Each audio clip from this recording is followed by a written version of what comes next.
We moved into our dream neighborhood 6 months ago. Now we're planning our escape and I need to warn others. I'm writing this from a McDonald's parking lot 3 towns over because I don't trust my home computer anymore.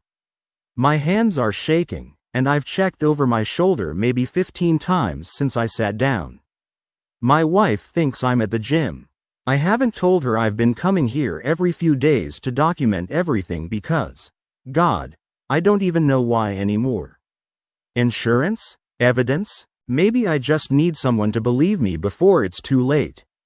6 months ago, Sarah and I closed on a 4-bedroom colonial in Meadowbrook Estates, about 40 minutes outside Philadelphia. The neighborhood was everything we'd been searching for: tree-lined streets, sidewalks perfect for the kids we were planning to have, a community pool, top-rated schools. The houses were built in 2003, all variations on 3 basic models, but each one maintained beautifully. Fees were reasonable. Our neighbors seemed friendly during the walkthrough. The price was the only red flag, and even that seemed explainable. $340,000 for a house that would easily go for $500,000 in the next township over. Our realtor, Linda, had explained it away. The builder overextended himself, needed to move units fast. Some buyers got cold feet during the 2008 crisis. It's a buyer's market here. We should have asked why buyers got cold feet. Day 1 moving day. The Hendersons from next door brought us cookies before we'd even finished unloading the truck. Tom and Patricia, both in their early 50s, seemed genuinely excited to have us. Patricia had this way of tilting her head when she smiled that reminded me of my aunt. "You're going to love it here," she said, squeezing Sarah's hand. "Everyone does. Eventually." I remember Sarah laughing at the "eventually," like it was a joke about politics or something. Tom handed me a bottle of wine and a printed packet. "Community directory," he explained. "With all the rules and event schedules. The takes things pretty seriously here, but you'll get used to it." We all do. That phrase again. We all do. I didn't think much of it then. Week 2, the first incident. I'm a software engineer, fully remote since COVID, which meant I was home alone most days while Sarah commuted to her job at the hospital. She's an occupational therapist, usually gone by 7 a.m., home around 6 p.m. The first time I noticed something was off, I was on a Zoom call with my team, camera off, when I saw movement through my office window. The window faces the Hendersons' backyard. Patricia was standing at her kitchen sink, and she was staring directly at my window. Not glancing, staring, for the entire 30-minute meeting. When I waved, she didn't react. Just kept staring with this neutral expression. I mentioned it to Sarah that night. She laughed it off. Maybe she zoned out? I do that doing dishes all the time. Sure, reasonable. Week 3, the names. We were invited to a neighborhood barbecue at the community pavilion. Great chance to meet everyone, Tom had said. Sarah was excited. She's more social than me, always has been. There were maybe 20 families there. And as we made our rounds, introducing ourselves, I started noticing something strange. The Hendersons had a daughter. Emma, age 7. The Kowalskis, 3 houses down, had twins. Ethan and Emma, age 7. The Reeves family across the street. Son named Ethan, also 7. The Patels at the end of our cul-de-sac. Emma, age 8. By the time we'd met the 6th Emma and 4th Ethan, I was keeping a mental tally. Sarah noticed too. I saw her eyebrows go up when the Chens introduced their daughter, Emma, 7 years old. Popular names, she whispered to me. All the same age, I whispered back. That night, I did what any reasonable person would do. I looked it up. Emma and Ethan were indeed popular names in the mid-2010s. Ranked number 1 and number 10 respectively in 2014 to 2017. It wasn't impossible that a neighborhood would have several kids with those names, all around the same age. But 12 Emmas and 8 Ethans out of maybe 30 kids total? I made a spreadsheet. Yes, I'm that guy. I documented every family, every kid's name and age from what I could remember. The probability bothered me, but I didn't know what it meant yet. Week 5, the schedule. I started paying more attention to my neighbors' routines. Working from home gives you a strange omniscience about your street. You notice patterns. Every weekday at 6:45 a.m., Tom Henderson left for work.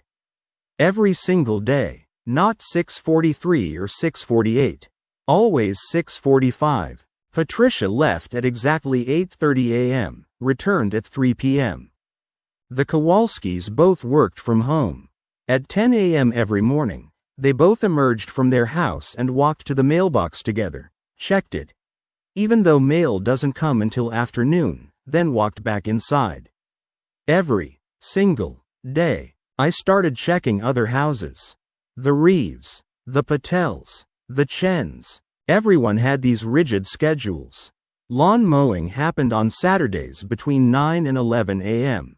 No one mowed at any other time. Trash bins went out Thursday evenings at dusk, not a day earlier or later. Christmas lights went up on the exact same day for every house, November 27th, and came down January 6th. It's an HOA thing, Sarah said when I brought it up. They probably have rules about that stuff. I checked our WA packet. There were rules about lawn maintenance and holiday decorations, but nothing about specific times or dates. Just vague guidelines. Week 7, the basement. We'd been meaning to finish unpacking the basement. It was unfinished, just concrete and exposed beams, boxes stacked everywhere. I was down there looking for our winter clothes when I noticed something off about the dimensions. I'm not a contractor, but I know basic geometry. The basement felt smaller than it should be based on the footprint of the house above. I measured. The main basement room was 28 feet by 34 feet. The first floor above was 32 feet by 38 feet. 4 feet missing on each side. I looked for access points. Nothing obvious. But behind our water heater, I found a seam in the concrete wall. Not a crack, a seam. Deliberate. And when I pressed on it, I felt the wall give slightly. I didn't tell Sarah. I don't know why. Maybe I didn't want to seem paranoid. Maybe some part of me already knew she wouldn't believe me. I went to Home Depot the next day and bought a crowbar. Week 8, next door. Our neighborhood has an active next door group. I'd joined but mostly lurked. The posts were aggressively normal. Lost cat found. Recommendation for a plumber. Someone's Ring doorbell caught a FedEx driver being careless with packages. Then I saw a post from 3 months before we moved in. A username I didn't recognize. JENM_Meadowbrook. To whoever keeps leaving notes on my door, I've told you we're not interested in participating. Please respect our privacy. We moved here for peace and quiet, not forced community engagement. The responses were, weird. Community participation is in the bylaws, Jen. It's not optional. Tom Henderson. We all have to do our part. That's what makes this neighborhood special. Patricia Henderson. Maybe Meadowbrook isn't the right fit for your family? David Kowalski. The thread had been locked by a moderator. I searched for more posts from JENM_Meadowbrook. Nothing. The account was deleted. I checked our community directory. No one named Jen. No family with the initial M that fit. I went to the county property records website that night. 412 Sycamore Lane, 2 houses down from us, had sold 9 months ago. Previous owners: Jennifer and Marcus Okonkwo. Current owners: the Reeves family. The Okonkwos had owned the house for 7 months before selling. They'd bought it in April 2024, sold it November 2024. I found 4 other properties with similar patterns. Families moving in, staying less than a year, selling suddenly. All within the last 3 years. Week 10, the watching. I installed a Ring doorbell without telling Sarah. I said it was for security, which wasn't a lie exactly. The footage from the first few nights was normal. But then I started watching it during the day while I worked. At 2:17 p.m. on a Tuesday, Tom Henderson walked up our driveway. He didn't knock, just stood there looking at our front door for about 30 seconds, then walked away. Wednesday at 11:43 a.m., Patricia Henderson did the same thing. Walked up, stared at the door, left. Thursday at 9:22 a.m., David Kowalski. Same thing. I watched a week's worth of footage. At various times throughout the day, different neighbors would approach our house, stand at the door without knocking, then leave. Always when Sarah and I were both home but not likely to answer. They were checking to see if we were there. Week 11. Sarah's concern. "You seem stressed," Sarah said one night. We were in bed, and I'd been on my phone scrolling through property records for an hour. "Just work stuff. You've been distant. Is everything okay? How do you tell your wife that you think there's something wrong with an entire neighborhood? That you're documenting strange patterns and watching your neighbors on camera like you're in a thriller movie?" "I'm fine," I said. "Just adjusting to the new place." She rolled over, unsatisfied with my answer. That was the first crack. Week 12. The basement room. I waited until Sarah was at work. Used the crowbar on the seam I'd found.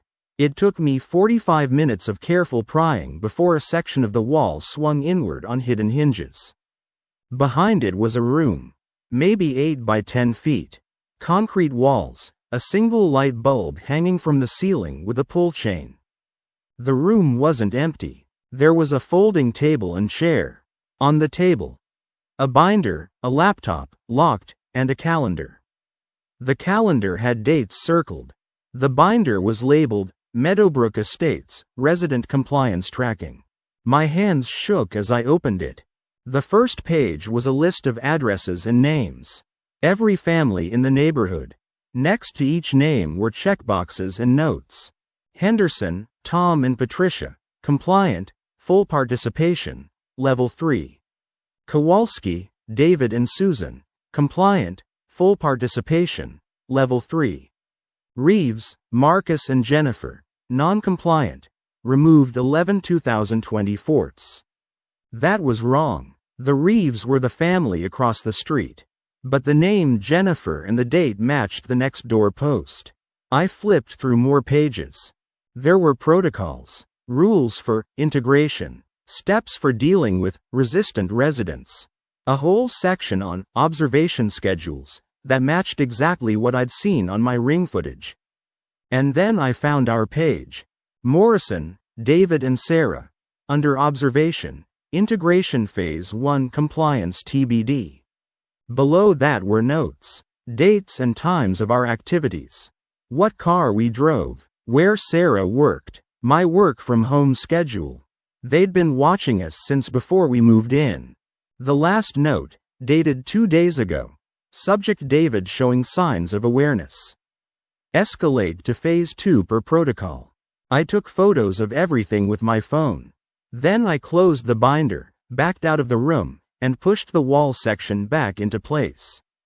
I couldn't breathe right for the rest of the day. Week 13. The WA meeting. There was a mandatory WA meeting that Thursday evening.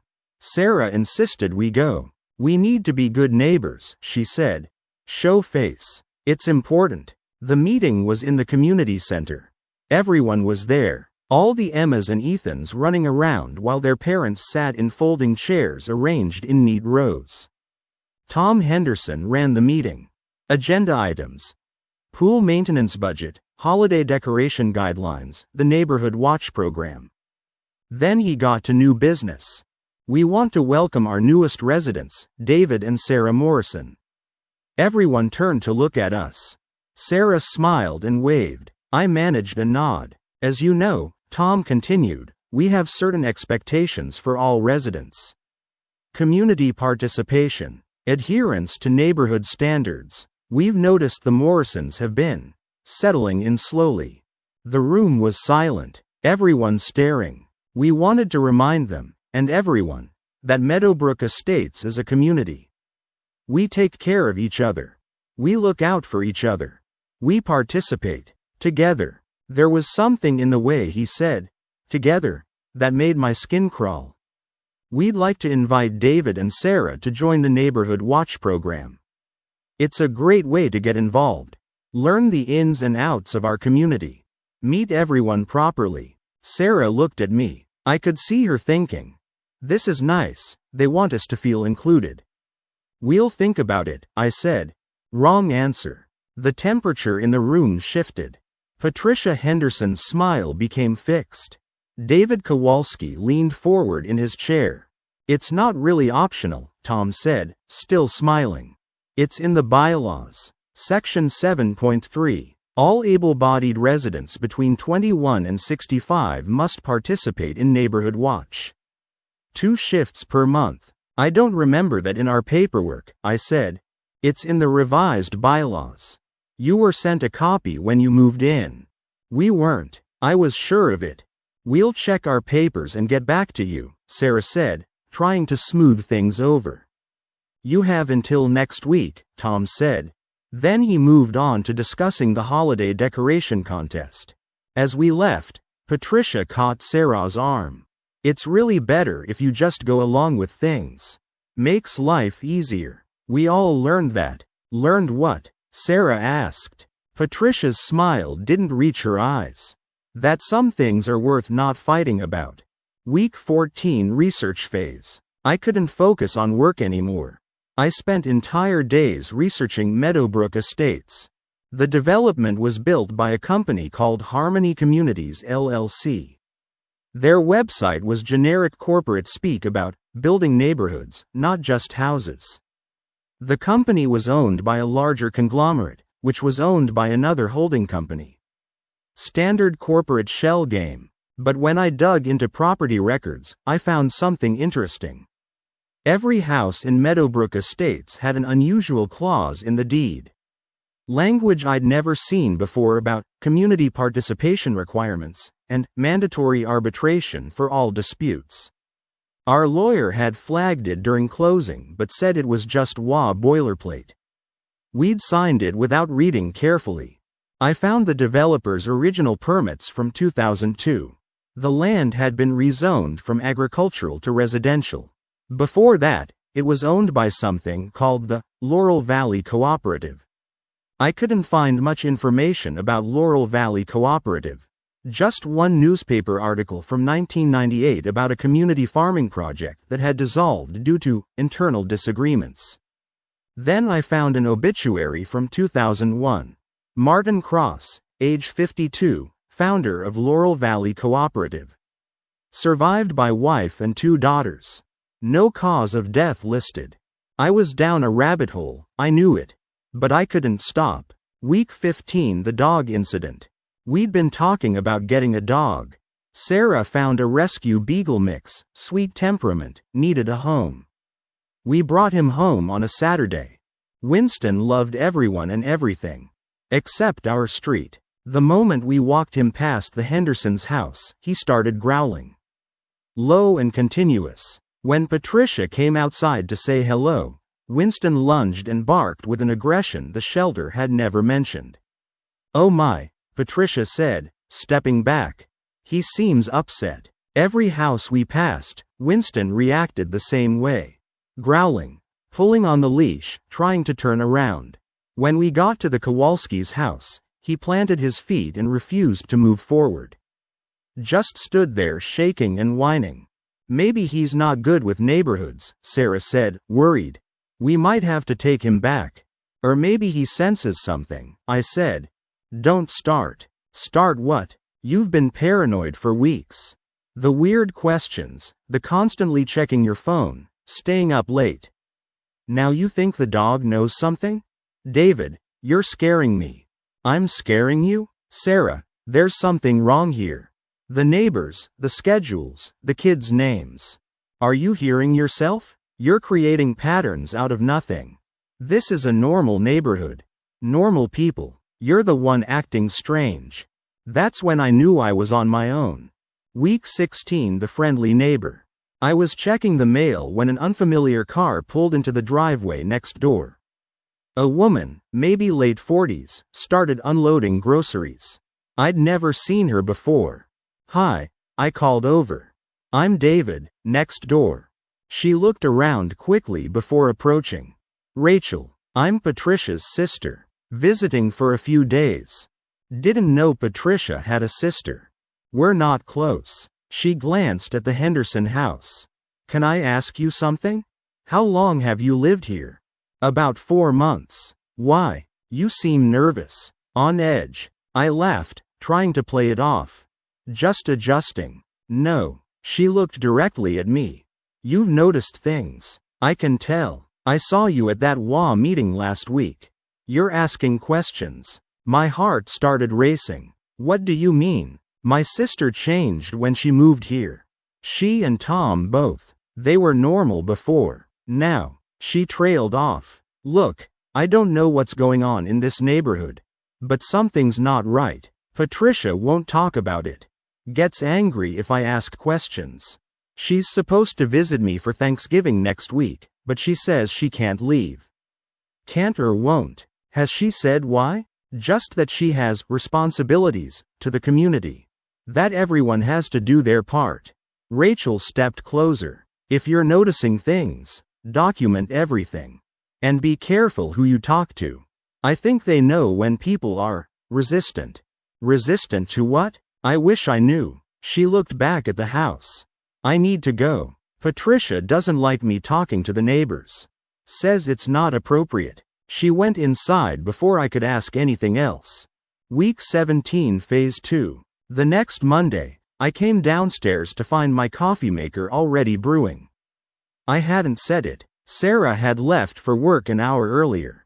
On the counter was a manila envelope.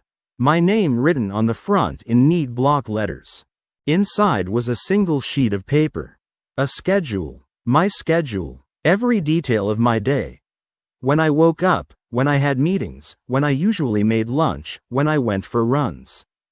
Times accurate to the minute. At the bottom. Phase 2 begins today. Your cooperation is appreciated. The community. I called Sarah. "Did you leave an envelope on the counter this morning?" "What? No." "What envelope?" "Someone was in our house." "David, I'm serious. Someone was in our house and left me a message. I'm calling the police." I called the local police department. A deputy came by an hour later. Officer Myers, friendly enough. I showed him the envelope and the schedule. "This is concerning," he said, reading it. "You think a neighbor did this?" "I know they did." "Any proof? Security camera footage?" I pulled up my Ring doorbell footage from that morning. From 6:30 a.m. to 7:15 a.m., when Sarah left, the footage was clear. After that, it went dead. Just black screen until 8:45 a.m. when it came back online. "Technical glitch," Officer Myers said. "It's never glitched before. These systems aren't perfect." He made some notes. "I'll file a report. Probably just kids playing a prank. You're new here, right? Maybe someone's hazing you. Kids didn't write this schedule. Someone's been watching me. I'll have a patrol car swing by more often. Keep your doors locked. If anything else happens, call immediately." He left. I knew he didn't believe me. Week 18, the symbols. Winston kept finding things in our yard. At first, I thought they were just sticks. Then I realized they were arranged in patterns. Small piles of twigs, laid in triangular formations. Always 3 points, always the same size. I found one under our living room window. Another by the back gate. A third near the garage. I took photos and showed Sarah. "Look at these. They're identical." So someone's putting them there deliberately. Or the wind. Winston. "David, you need to talk to someone." "Like who?" "Like a therapist. You're obsessing. This is affecting our relationship. Your work. Everything. Our neighbors are stalking us and you want me to see a therapist?" "See? That's what I mean. You sound paranoid." Maybe I was. But I went outside that night with a trash bag and collected all the twig symbols I could find. 11 total. All identical triangular arrangements. I searched online. triangular twig symbols. Found some stuff about pagan rituals, territorial markings, folk magic. Nothing conclusive. Then I remembered the binder in the basement room. There had been a page with symbols on it. I waited until Sarah went to bed, then went to the basement with a flashlight.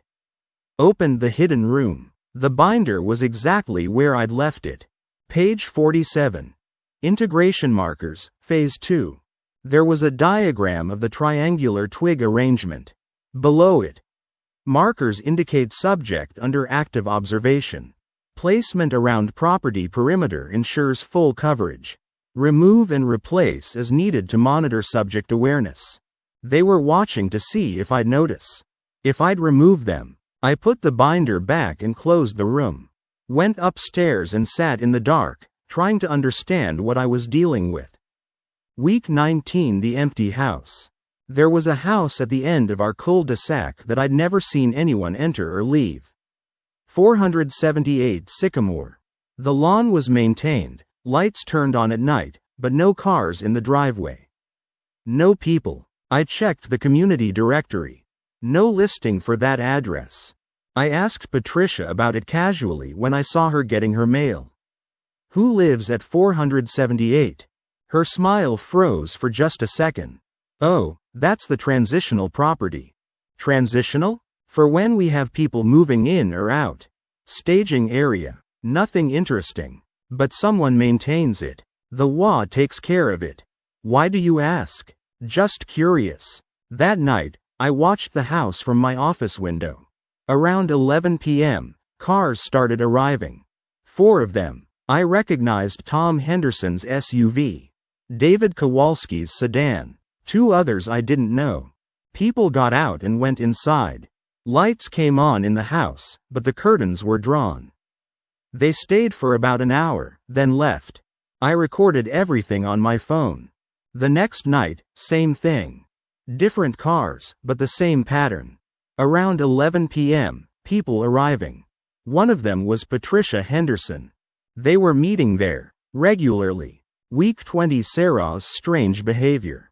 Sarah had been spending more time chatting with Patricia Henderson.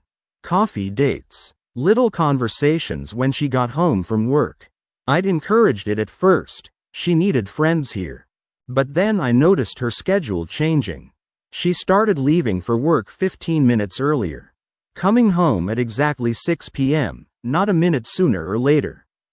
Traffic? I asked. No, just being more mindful of time. She started doing little things that weren't like her. Organizing the pantry by label. Folding towels in a specific way.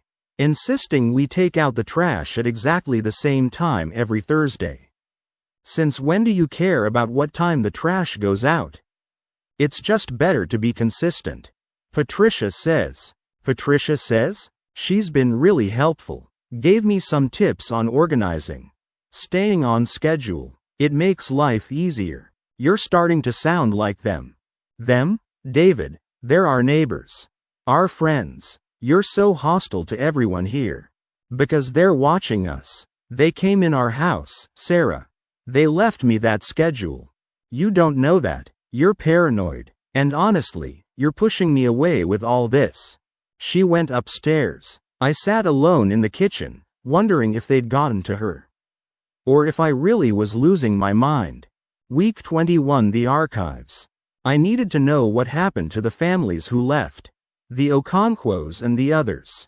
I found Jennifer Okonkwo on Facebook. She'd moved to Ohio. I sent her a message. Hi Jennifer, I live in your old house in Meadowbrook Estates.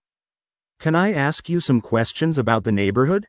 She responded within an hour. Do not trust anyone there. Get out while you can. We barely made it out.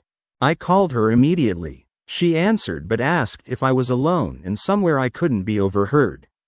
They're always listening in that neighborhood, she said. We found microphones in our house. Hidden in the vents, behind outlets. When we confronted the WA, they denied everything.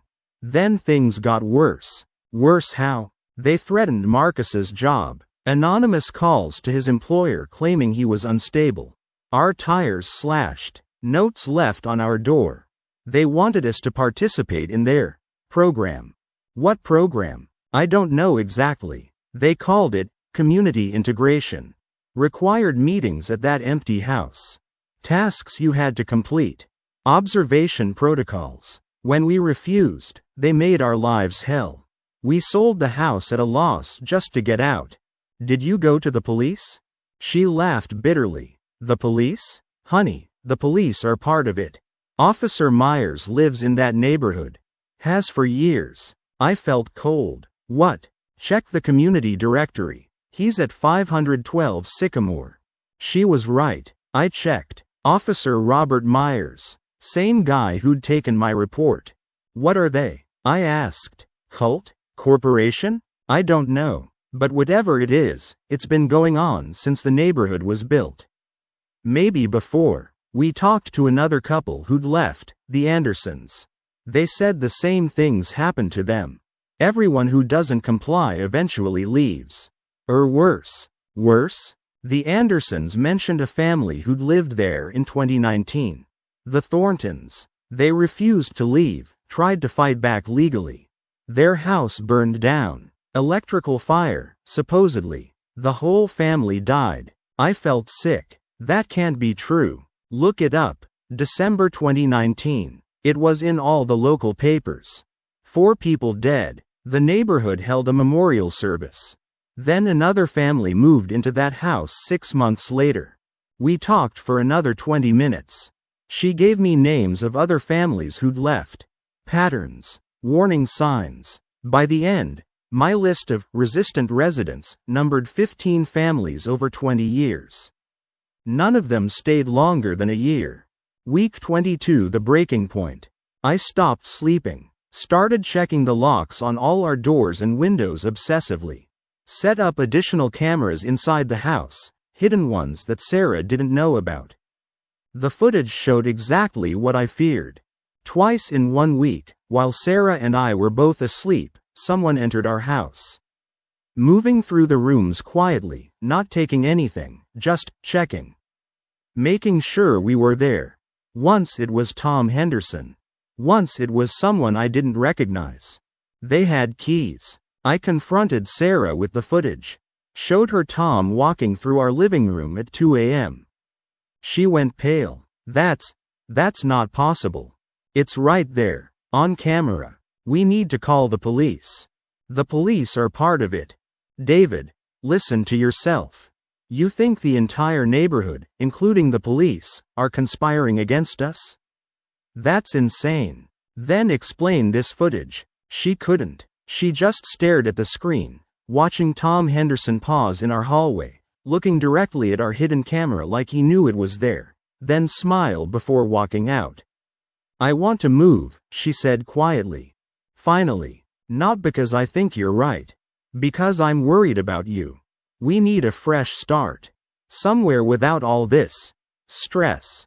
I didn't care about her reasoning. I'll call the realtor tomorrow. Week 23, the obstacle. Linda, our realtor, was sympathetic when I called. I understand you want to sell. May I ask why so soon? Personal reasons. Of course. Let me pull up your property details. Pause. Oh, I see. See what? Your deed has a mandatory residency period. 2 years minimum before you can sell or transfer the property. It's in the covenant. What? No, that wasn't in our paperwork. It's section 12 of your deed. I'll email you a copy. It's unusual, but it was part of the original development agreement. If you sell before 2 years, there's a substantial penalty. Around $150,000. We didn't have $150,000. This can't be legal. It's all properly filed. You signed it at closing. I'm sorry, David. If you'd like, I can connect you with a real estate attorney, but these covenants are typically enforceable. I hung up and pulled out our closing documents. Flipped through page after page until I found it. Section 12. Minimum residency requirement. 24 months from date of closing. We'd signed it without reading. Standard closing stack of papers. Sign here, initial here, sign here again. They'd trapped us. Week 24. The revelation. I needed to get into that empty house at 478. I needed to see what they did there. I waited until one of their meetings. Watched from my window as cars arrived. When I was sure everyone was inside, I snuck over. The front door was locked, but the back sliding glass door was open. I slipped inside. Voices from the living room. I stayed in the kitchen, listening. Morrison's situation needs to be addressed. He's documenting everything. He found the observation room in his basement. Tom Henderson's voice. Has Sarah been brought in yet? Patricia. She's resistant. Still attached to him. We may need to separate them. The protocol is clear. If the primary subject can't be integrated, remove them. Sarah can be salvaged. What about the residency covenant? 18 months left. That's plenty of time. We've converted longer holdouts. My blood ran cold. Converted. I pulled out my phone, started recording audio. Another voice I didn't recognize. What's the timeline on the Ethan cohort? They'll be ready for Phase 4 in 6 months. The Emma cohort is already showing promising standardization. Excellent. Harmony will be pleased with this cycle's results. They talked for another 10 minutes about subjects and protocols and cycles. About how the neighborhood was a controlled environment for something they called social conditioning research. About how every resident who stayed longer than a year became part of the program, willingly or unwillingly. About how the children, all those Emmas and Ethans, were part of a longitudinal study on controlled development. I had enough. I backed out of the house as quietly as I'd entered. But as I crossed the yard, motion sensor lights flicked on. David? Tom Henderson stood in the doorway. Behind him, 5 others. We knew you'd come eventually, Tom said. That's part of Phase 3. Testing initiative and risk assessment. Stay away from me. We're not going to hurt you. We're going to help you understand. Understand what? That resistance is pointless. That integration is inevitable. Every resident either complies or leaves. You can't leave, so you'll comply. The hell I will. David Kowalski stepped forward. You're scared. We understand. We were all scared at first. But this is bigger than you. This neighborhood is part of something important. Harmony Communities has been running this program for 15 years across 12 developments. You're part of the largest social psychology experiment in history. You're insane. All of you. Patricia smiled that terrible smile. We're scientists, researchers, participants in something revolutionary. Understanding human behavior, social compliance, community development. Your data, your resistance patterns, will contribute to something meaningful. Let me go. You'll go home. You'll think about what we've said. And eventually, you'll understand. They all do. I ran, sprinted back to my house, locked every door, pulled every curtain. Current day, the plan. That was 3 days ago. Since then, I've been planning our escape. I can't convince Sarah that what's happening is real. She thinks I'm having a breakdown. Maybe she's right. Maybe I am. But I'm not staying to find out. I've been secretly liquidating what I can. Transferred money to an account Sarah doesn't know about. Contacted a lawyer in Pittsburgh about the residency covenant. He says it's probably unenforceable, but litigation could take years. I don't have years. Tonight, while Sarah's at work, I'm packing essentials in my car. Documents, cash, laptops with all my evidence. I'm leaving her a note. She can decide if she wants to follow or stay. I can't force her. I know how this sounds. I know what you're thinking. This guy's paranoid, duh.